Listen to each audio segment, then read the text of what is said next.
Okay guys, yeah, we're looking at that same example, looking at all the screenshots I just took. Yeah, you can see I've placed a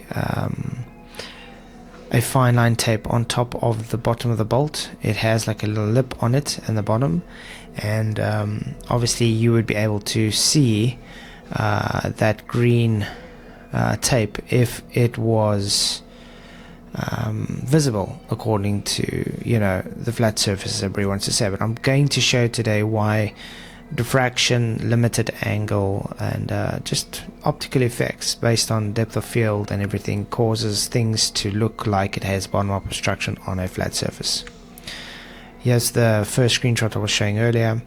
Obviously you have the original picture there, and I've just cropped it and zoomed it in a bit so you can see that you've lost a lot of detail as soon as you're trying to zoom it in, because there's more information that needs to be packed in to that certain space. The one thing we can see here is if we look at the angular size.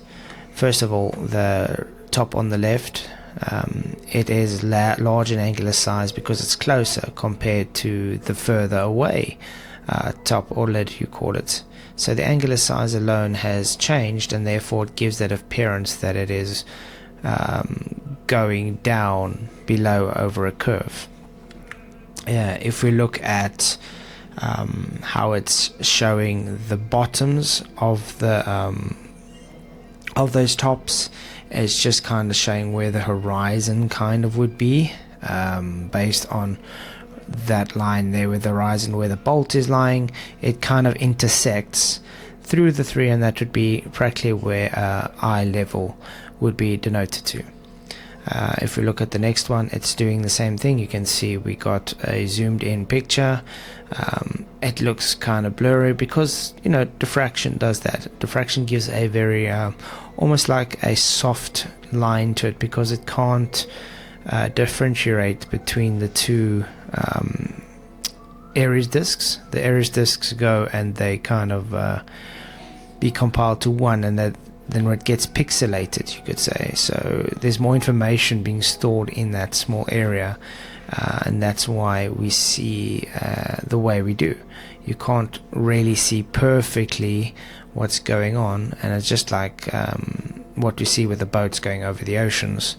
As they go further and further away, you're cramming more information into a smaller pixelated area.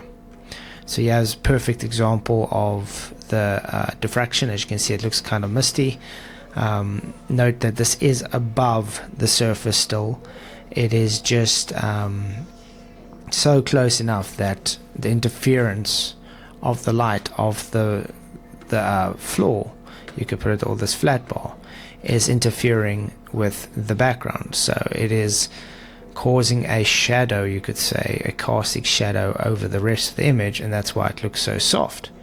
That's why you have to understand the larger angle will always be the most apparent and the most observable and resolvable compared to something further away. And that's why when you look at the further away, look how that bolt seems to have looked like it's lost at least half of its resolvability. It looks like it's gone below a certain curve. Even the cap on the right, you can't see the reflection of the cap anymore on the surface because it's unresolvable. It has what we call has gone through the resolvability limit. It has diffracted limit, has reached the diffracted limit, and the limitation, thanks to the larger angle of the surface, overrides the bottom of that that object.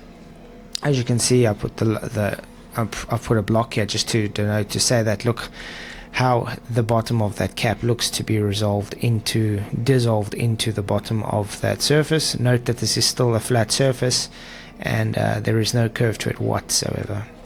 It's more resolvable a bit better now with the one that's closer. We can just see a tint of the reflection on the surface. Obviously it's a bit more difficult because of the diffraction of the of it being so close to the surface, that it makes that white shady tint, but we are still able to see the bottom of this closer and larger angular lid. Now if you look at the bolt, obviously like I was saying, it looks like about at least half of the bolt is underneath the curved surface, but like I said again, it's not curved, it is a flat aluminium bar. And we can carry on looking, you can see the same thing, and as we carry on, we're raising it in different elevations just to show the differences. As you can see, because I'm high enough now, you are able to resolve that whole bolt. You can see everything there, you can see the masking tape even at the bottom here on this further away lid, and it also had seemed to raise the level of that back lid. You can see how it almost seems like it's in the same level thanks to the raising of eye level. The convergence zone would be around about here. So everything above convergence zone goes in down to the, and everything below convergence zone goes up towards the convergence zone. So that's called perspective. Just once again pointing out that you can see the reflection, and you can see the bottoms. Same with that, and showing how it looks to have more or less raised and lowered together, and resolving the whole bolt. You see now we're zooming in, we're still high above, so because we're high above we're able to resolve everything, the whole bolt, the whole both caps, and now the back cap seems to be higher looking than the front cap. You see what I'm saying? Because we've gone now and changed the elevation angle, it now seems that this cap is higher than this cap, apparently based on perspective, and because we've opened up more of a field of view, so we're able to see further, and the limited angle was pushed out further, and because we have that infinite plane changing positions, it does seem that now it's no more a curved surface, it more seems now a convex surface. Now we've dropped it a bit again, and you can see the same situation happening again, and more or less levels out where the back lid seems to have dropped below from the front lid, and the same with the bolt. You can't see the bolt that much anymore. Note that we are still above, as you can see the reference for this bolt here in the front bias, we are on top, and yet we cannot see the bottom or resolve the bottom of that bolt. We can more or less see the green. If you look very nice, you can see almost like a little green tint of the fine tape, which is just resolvable, but the bolt itself looks very squashed, and I'm just pointing that out with the block. Okay, so as we look into this one, you can see the same, it's starting to look squashed. Notice we are very close to the bottom of the surface. You cannot resolve that green fine tape anymore. Why? Because of the diffraction limit, and because the angle is limited, being very low to the surface.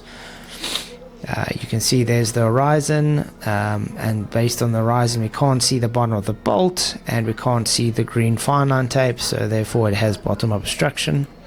And we take it again, now we're even a touch lower, and that's, you see where this diffraction limit is showing even more thanks to being very close to the surface. Note we are still above, and the eye level is around about here between these two, so it's still above. As you can see, the reference for the bolt in front, the camera is above around about there.